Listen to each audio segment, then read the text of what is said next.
Ça fait plus d'un an maintenant qu'à chaque fois que je commence une nouvelle vidéo, je suis dans un nouveau décor. Je me suis rendu compte que mon dernier vrai vlog lecture, il date de octobre 2023, à l'époque où j'habitais encore dans mon ancien appartement dans lequel j'ai filmé beaucoup de vlogs et quasiment toutes les vidéos de ma chaîne en fait, puisque j'y ai vécu pendant 5 ans. Et ça me manquait énormément, enfin ça me manque énormément de filmer des vidéos en général et surtout de filmer des vlogs. Et je crois que ce qui me manque aussi, c'est la sérénité et la paix que je ressentais à chaque fois que je tournais des vlogs. Parce que quand même, tourner des vidéos, c'est tout un mood, hein. Faut avoir envie, faut être dans les bonnes dispositions. Et je me suis jamais forcée à faire des vidéos quand j'en avais pas envie ou quand ça n'allait pas. C'est pour ça que ces derniers temps, il n'y en a quasiment pas eu. Mais du coup, j'ai un très fort souvenir de tous les vlogs que j'ai filmés parce qu'à chaque fois, ça a été des moments un peu suspendus hors du temps. Et je crois que j'avais envie de retrouver ça ce week-end. J'ai pas envie de faire une introduction trop longue, trop lourde, donc je pense qu'on va discuter un petit peu tout au long de cette vidéo. Mais ce week-end, l'ordre du jour, enfin l'ordre du week-end, du coup, c'est se reposer, prendre soin de soi, lire et ne rien faire. Voilà, manger des bonnes choses. J'ai envie de faire un petit vlog lecture estival, même si je sais pas trop si vous allez voir l'été, parce que j'ai prévu de ne pas mettre le nez dehors. On est fin juin et on a une énorme vague de chaleur depuis 10 jours, 2 semaines, qui est assez insoutenable. Et comme j'ai eu un mois de juin éprouvant, je me suis dit que là, il était vraiment temps. Enfin, je pense que là, vraiment, c'est vital pour moi de me barricader un petit peu, de ne pas sortir, de ne voir personne, de ne pas avoir de vie sociale, parce que cette année 2025 a été très, très, très, très riche, très sociale. Bref, pareil, on y reviendra un petit peu plus tard. Mais voilà, j'espère que je vais réussir à faire un petit vlog un petit peu comme avant. Un truc cosy, doux, tranquille. Et je vous montre tout de suite ce que j'ai pris pour ce week-end. Alors, j'ai toujours les livres que j'avais avant dans mon ancien appartement stockés dans un box très loin de là où je suis actuellement. Depuis que j'ai débarqué ici, je me suis acheté une petite douzaine, quinzaine de livres, je dirais, que vous voyez là-bas. Il faut que je fasse un book haul, mais ça ce sera pour une prochaine vidéo parce que ça va être beaucoup trop long. Et je me suis dit que pour ce vlog en particulier, j'allais me prendre des lectures. J'ai pas fait exprès d'ailleurs de choisir des lectures très estivales, mais voilà, ça s'est fait comme ça un petit peu par hasard. Enfin, il y en a un, je sais pas si c'est très estival, mais bon, bref, je vous montre la palle du week-end tout de suite. Sachant que j'ai très peu lu cette année, encore moins que l'année précédente. Il y a un an, j'avais sorti le book Mid-Year Freakout. Je sais toujours pas comment on le dit au bout de 6 ans. Et je disais que voilà, c'était l'année où j'avais le moins lu, qu'on était au milieu de l'année, que j'avais lu 16 livres. Je suis allée voir récemment, je n'ai pas atteint les 16 cette année. Voilà, je pensais pas que ça pouvait être pire, mais visiblement on peut toujours tomber plus bas. Tout ça pour dire que là, j'ai 4 livres à vous montrer, mais que potentiellement je vais pas réussir à lire tout ça en 48 heures. Par quoi je commence? Allez, je me suis pris Bleu d'août de Déborah Lévy, que j'avais croisé en... Ah, je crois que Cornelius, il a fait un book haul il y a quelques semaines et qu'il a présenté dans son book haul un livre que je lui ai acheté. On s'est fait un échange de livres à l'aveugle, c'est-à-dire qu'on est allé à la librairie ensemble, on s'est acheté un livre pour l'autre et ensuite on l'a recouvert pour que vraiment on ne puisse pas savoir ce qu'on lit quand on le lira. Et j'avais vu Bleu d'août à la librairie et je m'étais dit ah, j'ai failli lui prendre celui-ci. Du coup, spoiler, c'est pas celui-ci. Mais ça a l'air trop bien.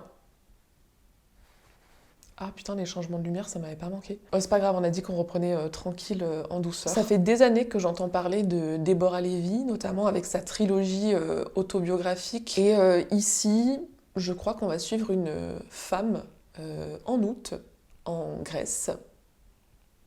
En fait, j'en sais rien. La dernière phrase du résumé, c'est Bleu d'août dresse le portrait éblouissant et virtuose, tout en mélancolie et métamorphose, d'une femme empêchée de jouer sa partition, tant qu'elle ne se confronte pas à son passé. Je me suis dit que ça allait être un petit peu ma vibe. Deuxième roman, je me suis pris le cinquième diamant de Eric Faye, parce que le résumé me rappelle vraiment le genre de livre que j'adore lire en été déjà, et le genre de bouquin que j'aurais dévoré, je pense, quand j'étais un peu plus jeune.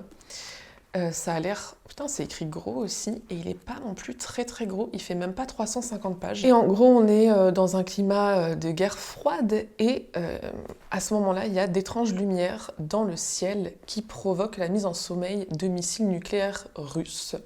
Et visiblement, on va suivre une enquête qui nous entraîne des confins de la Russie jusqu'à Washington, en passant par un palace des Alpes suisses, et on explore les mystères de l'univers, dans un roman qui emprunte aussi bien au code de l'espionnage qu'à l'actualité récente des dossiers déclassifiés par le Pentagone. Voilà, ça a l'air d'être un thriller un peu SF où on bouge partout dans le monde. Moi, j'adore ce genre de roman, donc je me suis dit que ça allait me plaire. Et ensuite, je me suis pris 2 BD. Alors, Luca Harari, je vous en parlais dans ma dernière vidéo, j'ai l'impression que c'était il y a une éternité, mais c'était il y a une éternité. Je vous disais que j'avais envie de lire La dernière rose de l'été, mais que j'attendais que la saison soit propice. Là, je pense qu'on peut pas faire mieux, vu les températures. Et quand je vous ai mentionné cette BD dans ma précédente vidéo, vous avez été plusieurs à me dire que vous n'aviez pas du tout aimé celle-là. Donc j'ai pas peur, mais je m'attends pas à aimer autant que L'aimant. Mais on verra. Les dessins sont toujours aussi beaux, l'ambiance a l'air sympa. Je sais même pas de quoi ça parle. Vraiment, l'intro claqué. Et en dernier, je me suis pris Juliette, les fantômes reviennent au printemps. Je me suis pas trop renseignée, j'espère que c'est pas une espèce de série et que j'aurais peut-être raté un peu le début, je sais pas. C'est très très beau. Camille Jourdi, j'avais déjà entendu parler de cette autrice, illustratrice, artiste, avec une autre BD. Je crois pas que c'était celle-là.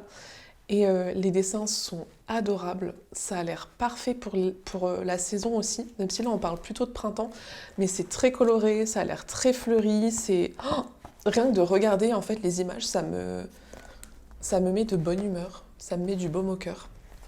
Donc voilà pour la petite pile à lire du week-end.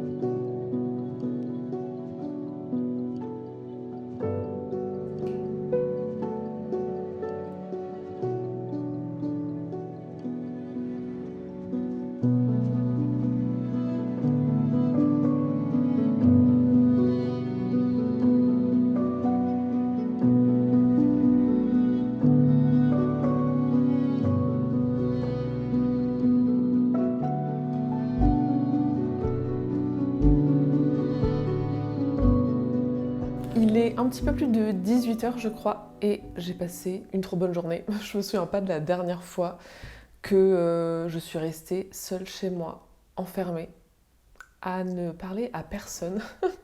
On dirait une grosse asociale. Non mais justement ces derniers temps, j'ai eu une vie tellement... j'ai été tellement prise, j'ai fait tellement de choses, j'ai vu tellement de gens que franchement c'est hyper agréable de prendre du temps pour soi. Et pour ne rien faire d'autre que se reposer. Et entre quelques lessives et 2 petites siestes, j'ai terminé Bleu d'août et La dernière rose de l'été. Je suis choquée de moi-même, mais vraiment les deux se lisent hyper rapidement. Bleu d'août de Déborah Lévy, j'adore la couverture. Je trouve que les éditions du Sous-sol font vraiment un travail éditorial magnifique. À chaque fois qu'ils sortent un livre, j'ai envie de l'acheter, j'ai envie de le lire. C'est à la fois un voyage extérieur dans plusieurs endroits. Je crois qu'on reste en Europe, notamment en Angleterre, en Sardaigne, en France, J'ai peut-être oublié d'autres destinations, mais bon, c'est pas très grave. En Grèce, évidemment, ça commence en Grèce. Et à la fois, c'est un voyage intérieur, puisque c'est un roman qui est très introspectif. Notre personnage principal, c'est une pianiste de renommée mondiale, je pense. Elle est très célèbre. Et quand l'histoire commence, il y a eu une espèce de fiasco à son dernier concerto, récital. Je connais rien au milieu de la musique, je sais même pas comment on dit. Et alors qu'elle est en voyage à Athènes, elle tombe sur une femme qui capte son attention. Et à partir de ce moment-là, elle devient assez obsédée par elle et elle a l'impression que cette femme est son double. Et en fait, il se trouve qu'elle la recroise dans quasiment toutes les destinations dans lesquelles on voyage. On ne sait pas qui est cette femme, c'est assez mystérieux. Je ne vais pas vous en dire plus parce que, encore une fois, c'est un roman qui se lit très vite et qui est court. Mais j'ai trouvé ça très bien écrit. J'ai trouvé ça assez beau. Il y a vraiment des passages qui sont touchants, mais vraiment ouais, dans la façon dont c'est écrit, sans être larmoyant, mais vraiment il y a des choses qui sont très belles. Et ça parle de musique, forcément, ça parle de filiation, parce qu'on a un personnage principal qui a été abandonné à la naissance et recueilli par son professeur de piano, qui a fait d'elle la prodige qu'elle est devenue à l'âge adulte. Ça parle de quête de soi, de quête d'identité, de deuil. Je vais pas en dire plus, parce que je pense que c'est un livre dans lequel il se passe pas énormément de choses et c'est plutôt un livre qui se vit, qui se ressent plus qu'il ne se raconte, je pense. En tout cas, super rencontre avec Déborah Lévy. J'ai très envie de lire ce qu'elle a fait d'autre et je pense que là, c'est tout ça, c'est des emprunts médiathèque. Mais je pense que ces autres œuvres, je vais me les acheter, comme ça je pourrai les garder parce que je suis quasi persuadée que ça va me plaire. Et ensuite, j'ai lu cette énorme BD, La dernière rose de l'été. Comme je vous disais ce matin, j'ai lu L'aimant il y a quelques mois, du même auteur-illustrateur. Je suis toujours aussi fan des dessins. Les choix de couleurs sont incroyablement beaux. J'ai été transportée, je pense que c'est la Bretagne, hein, ça ressemble à la Bretagne ou à la Vendée, avec les petites cabanes de pêcheurs sur pilotis. C'est vraiment des paysages qui me sont extrêmement familiers et qui m'ont rendu pas mal mélancolique. Et un petit peu comme dans L'aimant, on suit un personnage principal masculin qui est parisien à la base et qui fait un séjour donc ici en bord de mer pour garder la maison de son cousin. Et les choses ne se passent pas exactement comme prévu. Il a une voisine, c'est cette fille-là, une voisine qui a l'air de le fasciner un petit peu et dont il va faire la rencontre, qui a une vie un petit peu mouvementée. Et tout ça, ça se passe sur fond d'enquête puisque il y a des jeunes adolescents qui ont été retrouvés assassinés, quelque chose comme ça. Et la police cherche le coupable. Tout comme le Déborah Lévy, je ne vais pas vous en dire trop parce que c'est une BD qui se lit extrêmement vite, même si elle est énorme. Mais en fait, il n'y a pas de texte sur toutes les pages. Donc vraiment, ça défile à un rythme effréné. J'ai adoré l'ambiance visuelle. Encore une fois, moi, c'est des dessins et des couleurs qui me parlent énormément. C'est parfait pour la saison. Je comprends ce qui a pu déranger à la lecture, à savoir que on a un personnage donc féminin, la voisine, qui est un petit peu sexualisé à travers les yeux du personnage principal masculin. Je me souviens déjà plus de leur nom. C'est abusé. Et le problème, c'est que ce personnage a 17 ans, presque 18, mais que voilà, on n'est pas vraiment sur une relation à pied d'égalité en termes de tranche d'âge. Je pense que l'histoire aurait gagné à faire un personnage majeur. C'est quand même mieux quand on veut impliquer ces personnages dans des relations intime avec d'autres personnes majeures. En tout cas, je trouve que Luca Harari, il a quand même une vibe pour des histoires qui sont un petit peu insaisissables, un peu, on a l'impression de flotter dans une espèce de flou assez indescriptible, avec des personnages masculins aussi qui sont un peu, comment dire, un peu désœuvrés et un peu qui se laissent un petit peu porter et qui se laissent surtout embarquer parfois dans des histoires un peu bizarres. Voilà pour le petit update. Je sais pas trop ce que je vais faire ce soir. Je vais bien manger. C'est vraiment ma mission du week-end, c'est juste lire et bien manger. D'ailleurs, j'ai l'impression que j'ai fait que ça de la journée. J'ai envie de me faire peut-être une petite série un peu de l'été. J'ai vu que là sur Prime, il y a Nous les menteurs qui vient de sortir. Je sais que c'est un livre young adult policier, thriller, qui est sorti il y a quelques années, dont on avait beaucoup entendu parler sur Booktube, que j'ai pas lu parce que ça ne m'intéresse pas du tout. En revanche, en série à binger le temps de 2-3 soirs, pourquoi pas? Ouais, j'ai envie de regarder des trucs un peu... des trucs de saison et où tu te prends pas la tête. Bref, on va voir pour ce soir. Et du coup, demain, il me reste à lire... En tout cas, commencer. Hein. Je vais pas trop m'avancer non plus, mais le 5e diamant. Juliette. C'est quand même... c'est quand même des pavés aussi, les deux, là. Donc, enfin, des pavés. Non, ça, c'est un pavé. Mais bon, c'est une BD. Et l'autre, il est un petit peu plus gros que Bleu Doute. Mais je pense que... ouais, c'est quand même écrit assez gros. En tout cas, pour l'instant, petit week-end de lecture vraiment fructueux. On adore.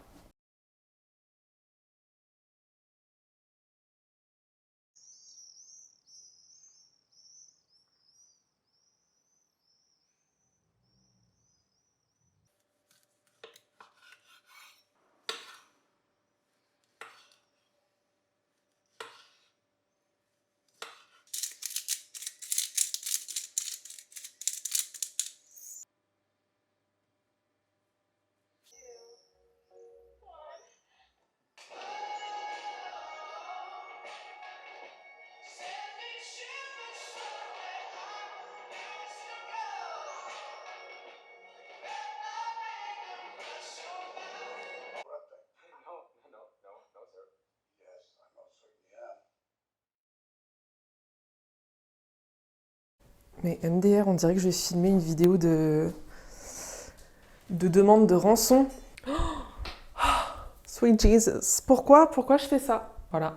Je suis habillée exactement comme hier, mais on est bel et bien le lendemain. Je suis juste le genre de personne qui a tellement pas de vêtements que je me suis dit, est-ce que je vais cramer une tenue de la semaine juste pour changer de fringue pendant mon vlog? Non. Il fait 95 degrés Celsius. Et qu'est-ce que j'ai décidé de faire? Un gâteau. Au four. À 180 degrés. Au secours. Je sais pas ce qui m'a pris, je suis en nage, mais j'ai des myrtilles dans mon frigo depuis la nuit des temps. La nuit des temps, c'est des Survivor. Je pense que mon frigo est tellement froid en fait qu'elles ont été cryogénisées. Mais il faut absolument que que je les mange. Et perso, manger des myrtilles comme ça, c'est pas mon kiff. Et donc je me suis dit que j'allais me faire un petit gâteau. Toujours dans le thème de la Hesse, Maïté de la Hesse, on va faire un gâteau au yaourt puisque je n'ai aucun instrument de mesure. D'habitude je fais avec des yaourts végétaux parce que je mange absolument pas de yaourt comme ça là, à base de produits laitiers. Je mange pas de... Enfin bref, je mange pas tout ça. C'est pas moi qui ai acheté ça et je compte pas le manger, donc je me suis dit autant le mettre dans un gâteau. C'est périmé depuis le 12, on est le 30 presque, on est le 29. J'espère que je vais pas clamser, c'est vraiment pas le moment de jouer avec ma santé, mais écoutez, on va bien voir ce que ça donne. Merde, je l'ai pas pris avec moi et vu que j'ai un micro filière, je peux pas me déplacer, mais j'ai commencé à lire le 5e diamant de Eric Faye. Je crois que je suis à la page 115 et franchement j'aime beaucoup. J'aime beaucoup, c'est un mix entre... Ça me donne des vibes cinématographiques style Le jour d'après, film que j'adore. Et en même temps, bien que je ne l'ai jamais lu, ça me rappelle un peu Spin de Robert Charles Wilson avec cette espèce de phénomène astral, un peu inexpliqué pour le moment. Bref, j'ai hâte de voir où ça va nous mener et pour l'instant, je trouve que c'est vraiment très bien rythmé. Les chapitres sont assez courts. On a pas mal de personnages qui sont tous aux quatre coins du monde impactés par ce même mystère qui survient assez brutalement. Et c'est très bien fait, c'est mystérieux, c'est haletant. J'ai hâte de savoir de quoi il retourne. Et hier soir, j'ai aussi commencé Nous les menteurs sur Prime. Et c'est exactement ce dont j'avais envie. C'est vraiment la série de l'été qui se regarde toute seule. Comme d'habitude, les gens dans ces séries, ils sont richissimes. Ils sont toujours soit dans les Hamptons, soit à Martha's Vineyard. Et voilà, c'est une bande de cousins. Enfin, c'est une grande famille. Il y a le patriarche, il a 3 filles. Les 3 filles, elles ont des enfants. Donc les cousins, ils passent tous leurs étés ensemble depuis qu'ils sont nés.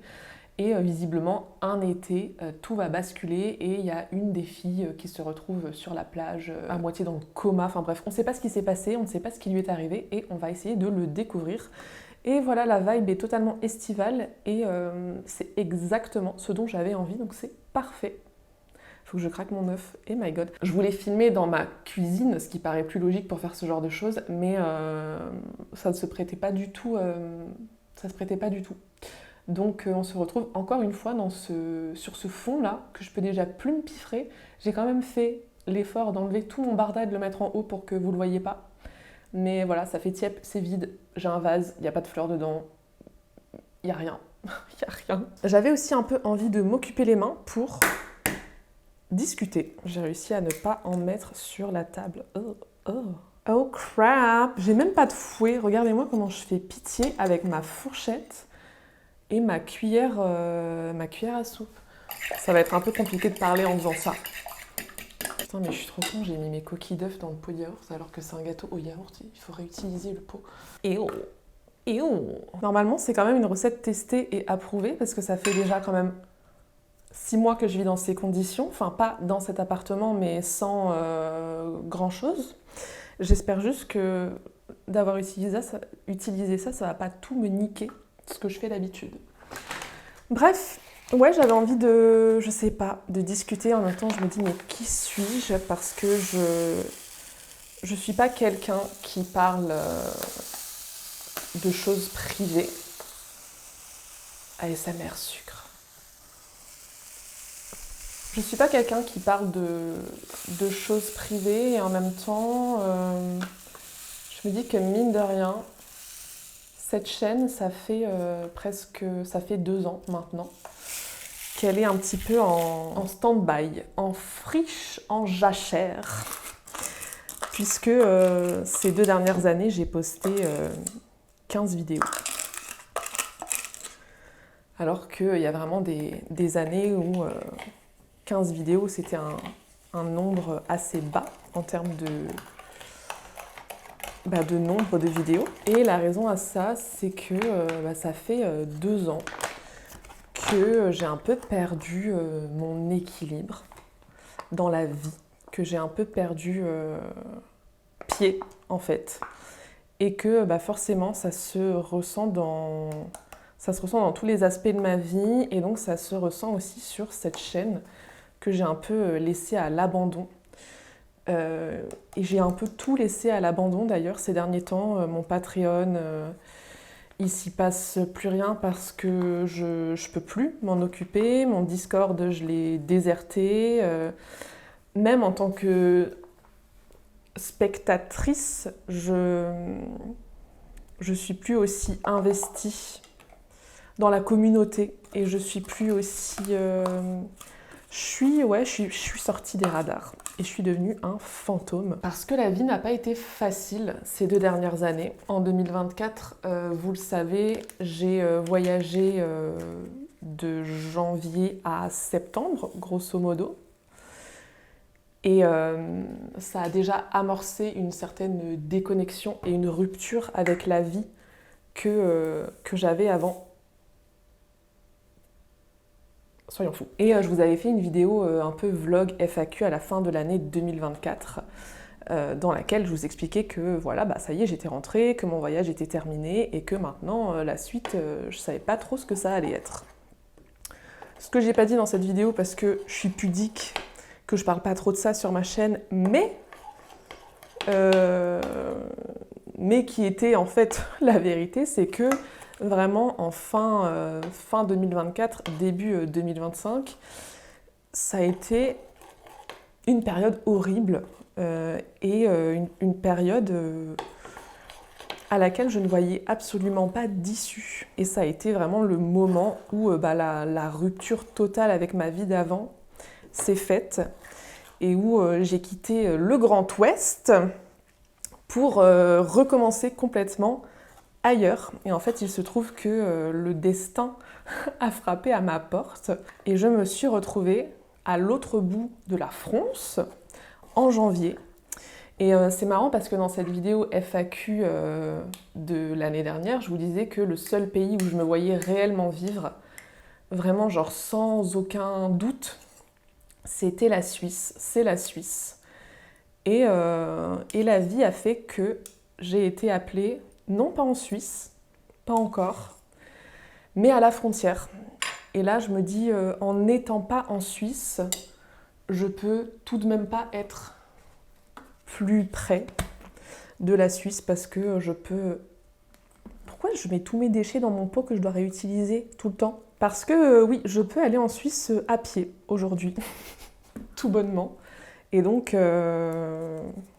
ça a été quand même déjà un soulagement d'avoir une perspective d'avenir, de commencer un nouveau travail. Dans la foulée, j'ai contacté l'agence immobilière qui s'occupe de cet appartement dans lequel je suis actuellement parce que je languissais, je bavais sur cet appartement que j'avais vu sur internet 1 mois et demi, 2 mois avant même d'avoir une situation qui m'aurait permis de déménager. Oh, mais je sue de la moustache. Les choses, encore une fois, se sont faites très très bien. Les étoiles se sont alignées et la même semaine, j'ai signé un contrat et j'ai signé en gros un bail pour l'appartement de mes rêves, cet appartement que j'avais vu sur internet alors que je pouvais pas encore l'avoir et que j'étais pas sûre de pouvoir l'avoir un jour et que j'avais tellement manifesté, j'y ai cru tellement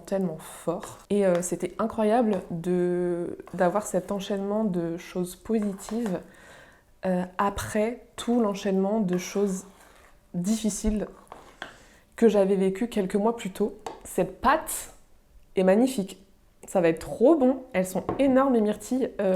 Est-ce qu'on dirait pas l'enfourner? En plus, je pense que j'arrive au bout de ma capacité de carte SD, là. Pourquoi je fais ça? Pourquoi je fais ça? Pourquoi je fais ça? Je vais encore me servir de... Je sais pas faire deux choses en même temps. C'est pas possible. C'est le bordel. Ça me stresse. Je pense vraiment qu'il va être énorme. J'espère que j'ai rien oublié parce que je l'ai fait en étant vraiment pas concentrée.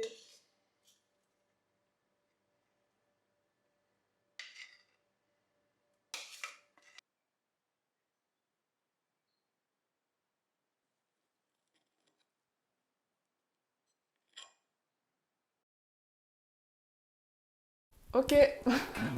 Waouh. Attendez, on est coincé. Plot twist, on est le samedi 9 août. Il est 12h33 pour être exact. Vous allez certainement entendre mon ventre gargouiller parce qu'il est l'heure de manger. Je suis affamée. Mais je me suis dit que j'allais clôturer ce vlog dès maintenant parce que je n'en peux plus. En fait, voilà, je n'en peux plus de cette vidéo. Toutes mes excuses d'ailleurs d'avance parce que je pense qu'elle est nulle. Voilà. Est-ce qu'on est droit? Je suis même pas sûre qu'on soit droit. Écoutez, c'est le dernier plan. Déjà, si vous êtes arrivé jusqu'ici, franchement bravo. Je vous explique ce qui s'est passé. Dans les derniers plans, là, on me voit enfourner mon cake. C'était il y a 1 mois et demi.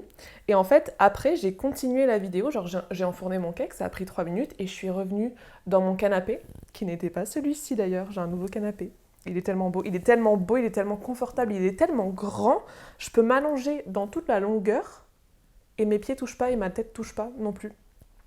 Et je fais quasiment 1m75 pour référence. Voilà, j'ai enfin un canapé de femme adulte que j'ai acheté pendant les soldes. On adore les soldes. Bref, là n'est pas le sujet. Donc le dernier week-end de juin, là où j'ai commencé ce vlog, je suis revenue m'asseoir et terminer le fond de ma pensée. Et puis, à la seconde même où j'ai éteint la caméra ce jour-là et que j'ai regardé mon téléphone, j'ai appris une très mauvaise nouvelle. Et dans la foulée, j'ai eu d'autres pépins qui étaient très, très rigolos, très ironiques par rapport à ce que je racontais dans les plans juste avant. Et quand j'ai regardé les plans, je me suis dit, tu sais quoi, flemme, j'ai même pas envie de les revoir, j'ai même pas envie de les écouter. Et j'ai tout bazardé. Et en plus, c'était tellement long, ce que je racontais, c'était chiant. Voilà, c'était chiant, puis j'ai plus envie d'en parler, j'ai plus envie de revenir dessus, ça m'a saoulée. Mais en gros, quand même, parce que si je termine pas, je me dis le plan d'avant, quand je fais mon gâteau, il sert absolument à rien non plus. Donc ce que j'essayais de dire, c'est que si cette chaîne est décédée, c'est pas par mauvaise foi, c'est pas par mauvaise volonté, c'est pas que j'ai plus envie, c'est pas que j'aime plus YouTube, mais c'est que parfois la vie nous met vraiment des bâtons dans les roues et franchement ça peut durer longtemps. Et je crois que là où je m'étais arrêtée dans les plans précédents, excusez-moi si ma mémoire n'est plus très fraîche, mais c'était il y a 1 mois et demi, je disais que voilà, en mai, j'arrivais dans une période où je commençais vraiment à reprendre du poil de la bête parce que nouveau travail, perspective d'un nouvel appartement. J'ai jamais autant aimé un appartement que celui-ci, je pense. Mais est-ce que ça filme au moins? Je crois, hein. Ma phobie. Oui, ça filme.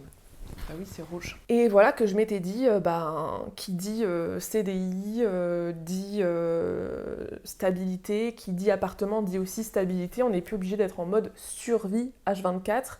Et voilà, je vais pouvoir reprendre un quotidien normal et arrêter d'être tout le temps inquiète pour la suite. Et donc, ça veut dire tranquillité d'esprit, ça veut dire sérénité, ça veut dire lire des livres. Parce que j'ai la capacité mentale en fait de lire des livres et en fait au début du mois de juin j'ai eu des problèmes de santé qui ont été finalement assez lourds et qui m'ont bien stoppé dans mon streak de vie où je me disais waouh, genre la vie est trop géniale en ce moment. Pas du tout. Enfin bon, tout est relatif, j'ai pas, voilà, ma vie n'était pas en jeu, j'ai pas failli mourir, mais toujours est-il que ça a été très contraignant, très envahissant et vraiment lourd et chiant, voilà. Et quand j'ai commencé le vlog, donc les plans précédents, ça allait mieux, et donc il s'avère que le lendemain du jour où j'ai fait ce gâteau-là, je suis repartie pour un deuxième round de maladie. Voilà, autant vous dire que entre les derniers plans et aujourd'hui, j'ai cru que j'allais attenter à mes jours. Summer 25, c'est clairement pas l'été où je suis devenue jolie. Pour ma part, c'est plutôt l'été où je fais tellement rep que les médecins de l'hôpital me prennent en photo. Mais bon, j'ai entendu dire que le body horror, c'était grave à la mode en ce moment. Donc voilà, perso, j'y ai ajouté ma petite contribution. Dieu merci, ça ne se voit plus beaucoup.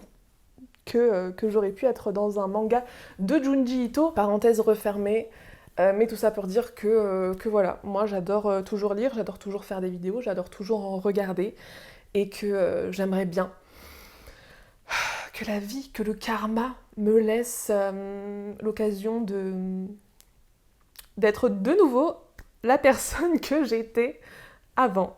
Voilà. En termes de vidéos, je veux dire, puis même dans la vie, parce que franchement... C'était pas drôle. Hein. Du coup, en parlant de l'été où je suis devenue jolie, des séries, machin, de l'été, j'ai regardé, j'ai déjà oublié le titre, mais la série qu'on voyait juste avant, là, dans les plans, les gros mythos, là, les gros mythos. Écoutez, je pense qu'à un moment donné, j'en ai marre des problèmes de riches. Voilà, même si c'était très divertissant, même si j'ai bien aimé l'ambiance, même si c'était fun, à un moment donné, il faut arrêter de nous casser les couilles. J'ai vu qu'il y a la terre entière qui a pleuré à chaudes larmes à la fin de cette série. Personnellement, j'étais interloquée de tant de stupidité. Vraiment, j'étais interloquée, j'étais sidérée. J'étais ébahie, j'étais espantée. Je me suis dit, ah ouais, vous êtes vraiment aussi con que vous en avez l'air. Franchement, j'étais outrée de ce plot twist. J'avoue que je ne l'ai pas vu venir, donc ça, c'est plutôt un bon... Est-ce que c'est un bon point? Parce que quand on le voit pas venir à ce point, c'est peut-être que c'est débile. Je sais pas. Je sais que tout le monde a adoré cette série. I'm so sorry, mais vraiment... Enfin, déjà là, je vous spoil pas, mais à la fin, quand ils commencent à mettre leur plan à exécution de ce qu'ils veulent faire, je suis genre, mais non, c'est de la grosse merde. C'est de la grosse merde. Et en effet, j'avais raison. Comme toujours. Ensuite, de quoi je devais vous parler Je crois que je vous avais déjà parlé de Bleu d'août et je vous avais déjà parlé de la dernière rose de l'été. Et j'ai donc lu Juliette, les fantômes reviennent au printemps. J'avais pas du tout capté que le film Juliette au printemps, c'était la même chose, c'est une adaptation de cette BD. Et évidemment, j'ai dû la rendre à la médiathèque. Donc je suis vraiment désolée, je crois que j'ai pas eu le temps de filmer des plans. Vraiment, voilà, la vie m'a mis des bâtons dans les roues. J'en suis navrée. J'en suis navrée, j'ai fait comme j'ai pu. Mais j'ai beaucoup aimé cette BD, c'était très beau, c'était un peu doux amer, c'est vraiment une grosse tranche de vie dans la vie d'une famille, une famille sur plusieurs générations. Il y a le papa, enfin qui est un grand-père du coup, il y a deux filles qui sont adultes, dont une a elle-même des enfants. Il y a la mère, enfin la mère, la grand-mère, les parents sont divorcés. Il y a une des filles, celle qui a une famille et des enfants, notamment qui a une aventure avec un autre homme alors qu'elle est mariée. Il y en a une qui habite Paris, qui est très anxieuse, qui fait des crises d'angoisse, etc. Et c'est un petit moment dans leur vie, pendant peut-être 1 ou 2 semaines de vacances. C'était très touchant. C'était vraiment très touchant et très mignon. Et en même temps, assez dur sur certains points. Je pense qu'il y a vraiment les 3 quarts des foyers français qui peuvent se retrouver dans ce genre d'histoire. C'est vraiment la vie simple de gens simples qui ont pour le coup des problèmes que tout le monde a au quotidien. Alors pas les autres là qui habitent à Martha's Vineyard, mais on se sait entre nous, les gens du peuple. J'ai beaucoup aimé, le style graphique est absolument adorable. Il y a le petit enfant là, il m'a donné la baby fever. Je pensais pas qu'un petit enfant dans une BD, putain je l'ai pas filmé du coup, mais il était tellement mignon cet enfant, mais vraiment genre, c'était hyper sympa. Peut-être la fin un tout petit peu abrupte. J'aurais aimé qu'on continue en fait à les suivre et savoir ce qu'ils deviennent. Mais c'était vraiment une très bonne lecture, je vous recommande. Et j'ai terminé le 5e diamant d'Eric Fay qui avait hyper bien commencé. C'est un genre de thriller, de science-fiction. On suivait plein de personnages qui étaient impactés par ce qui se passe et qui était écrit dans le résumé. Aux 4 coins du monde, j'adore. Ça me rappelle un peu les Maxime Chatham que je lisais quand j'étais au lycée à la fac, où il y a vraiment un truc dans le monde qui a des répercussions sur plein de gens, et plein de gens très différents, dans plein de coins différents de la planète. Ça, j'ai adoré. Et en fait, à partir de la moitié, je crois, on se focalise plus sur 1 ou 2 personnages que, malheureusement, j'ai trouvé moins intéressants. Et en fait, après, on oublie la galerie de personnages qu'on a au début et on apprend, par exemple, qu'il y a des choses qui arrivent à certains des personnages qu'on suivait au début via les personnages qu'on suit dans la deuxième partie. Je sais pas si c'est clair ce que je dis, mais ces gens-là ne connaissent pas du tout les gens de la première partie, mais on apprend genre, machin a vu à la télé qu'une certaine personne, et nous on sait qui c'est. Et j'étais genre, mais what? Et alors la fin est assez ouverte, on n'a pas vraiment de réponse à nos questions. Et en plus, mais la fin, genre, est ultra dramatique, un truc improbable auquel on ne s'attend pas. Mais voilà, je crois que je vous ai dit tout ce que j'avais à vous dire. Quitte à avoir fait une full face un samedi, autant filmer d'autres vidéos dans la foulée. Donc,